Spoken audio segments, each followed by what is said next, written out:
Hello, couplets. Welcome back to another Bear Essential review with me, BearElliott. And today we're going to take just a brief look at Crimson Peak.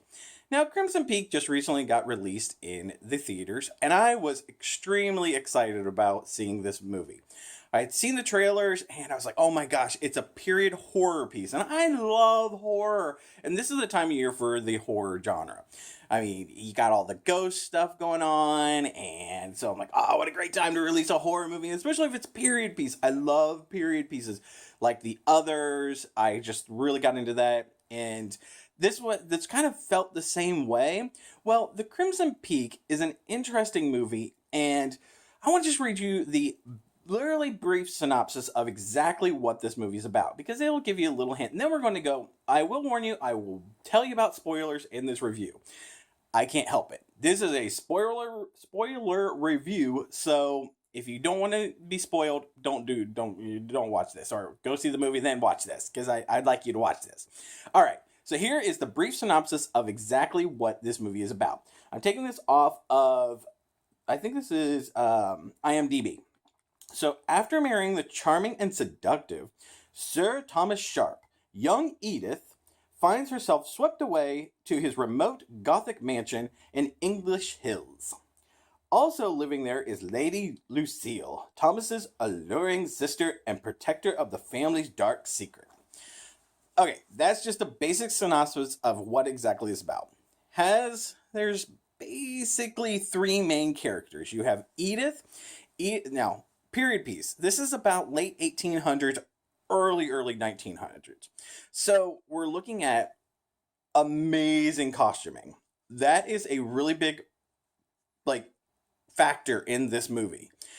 Beautifully, I mean, the costuming is just beautiful. It's very, very elegant. It's just how it looks on screen. It's gorgeous. The costuming is amazing. Costumer, way to go.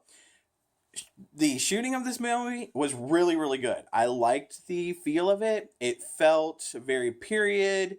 I liked how the cinematic part of it. That was really cool. So that's going into what I liked. But back to the story. So Edith is late 1900s. She wants to be an author, and she uses ghost as metaphor in her writing. So it's very, very uppity. Yeah, very, very uppity. And she is the daughter of a very successful businessman. He has worked all of his life, and she is the only child. Loses her mother early on, and Edith is kind of a sensitive, meaning that she can see the dead. Now, the way that the ghosts appear are very interesting because they're very skeletal, but they do have like a skin over top of them, so it's multi-layered ghost. But they look very creepy. First ghost she sees is her mom, and mom makes an appearance. But the first appearance, mom makes a little prediction of, do not go to what is it? I can't even say the word. Crimson Peak. Why can't I say that word? Crimson? Yes. Crimson Peak. Crimson. Boy, I could not get that out. I don't know why. Maybe I'm having a stroke. Maybe it's the ghost. I don't know. But hey, she can't go. She's not supposed to go there, and she didn't know what in the world that meant. Well, that was her first original thing. Well, flash forward to Edith is now 18, and her father is kind of like introducing her to boys and wanting to kind of find her the perfect husband. And he already has one picked out for her that he really wants. He wants this doctor. Well, Edith falls madly in love for this charming Englishman that just happens to pop into her life, and that's Thomas. Well, Thomas and Lucille, they kind of have a dark history, which her father finds out about, and, well, poor dad ends up dead. You don't know who kills him, but there's Lucille. Now, Lucille is the matriarch of the family, because it's only her and Thomas. Well, through a course of bad events, dad dies, and poor Edith ends up in England. This story is extremely predictable. I think if the actress that had played Lucille, if she'd played it a little bit more close to the chest and not given it away within the first 5 minutes of her looking at Edith, knowing that she was the bad guy, and her and Thomas had this deep dark secret, and that they were basically just after Edith's money, so that Thomas can like dig up the clay around them that's red, that's the crimson. And hey, I said it right, crimson. And that's the whole crimson part. Edith goes off to England, and this house is really, really run down. And here's the thing that really bothered me. Okay, so there's this huge hole in the middle of the roof, and nonstop are leaves falling into the house. They don't stop. They just keep falling and falling and falling and falling.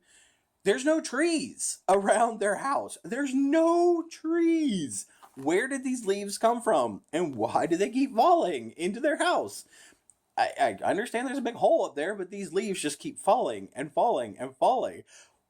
Where are they coming from? That bugged me. Because I'm like, okay, there has to be a rational reason why these... If there was trees like hanging over the house, I could see it. But there's no trees. They're on top of a hill. There are no trees for these leaves to fall. That's a nitpick, but it really bothered me. Okay, more ghosts appear, and you find out all this horror that... And the sister is just a real bitch. And they've been doing this where stealing the women's money and then killing the women, and the women's ghosts appear to poor Edith, and Edith, you know, is trying to figure this all out. She's being poisoned. Don't drink the tea. And it was so obvious with the tea. It's like every time they're like, here, have a cup of tea. And the next thing you know, she's passed out. It's like, okay, why do you keep drinking the tea? Obviously, from the first time you drank the tea, it's a roofie. Why have you keep drinking the tea? It bothered me.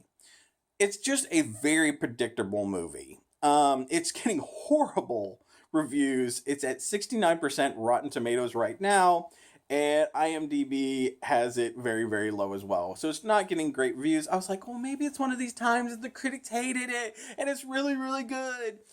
No. Other than the costuming and how they shot it, it was beautifully shot. It was gorgeous looking.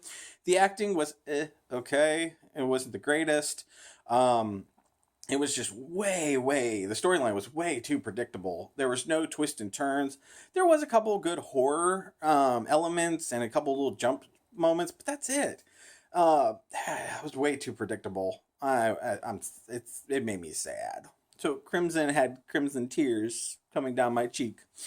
And I looked over at my friend that I watched it with, and he was absolutely bored out of his mind. I was like, oh, I'm sorry.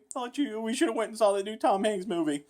All right, so out of my reviews, out of my Barry Central reviews, I always give out a 5 paws. I'm giving this a 1.5, simply because it's a 1.5 because of the costuming I thought was beautiful and how it was shot. One last nitpick that I just want to throw out to any future director that happens to see this: do not use the transition of this circle, where it like fades into like a circle and then pauses on something. That was like in the 1960s they used to do this, and it was inconsistently used in this movie. Sometimes they would use it, sometimes they wouldn't. It was so annoying. I'm like, why are they doing this? Next time they'll use a fade. Next time they'll use a cut. I'm like, it bugged me. Okay, I came from a production background, so it's just like, consistency. This is so random. It makes no sense. If it like emphasizes an element in that shot, great. But it didn't. It did not emphasize anything. So I'd have to say wait until this comes on like Hulu or Netflix. Don't spend money on this. And we even saw it on IMAX. Sorry, John. So until next time, I hope you guys are having a wonderful day and enjoying the movies out there, because there's some really great ones and some really crappy ones. So until next time, bye, Cublet!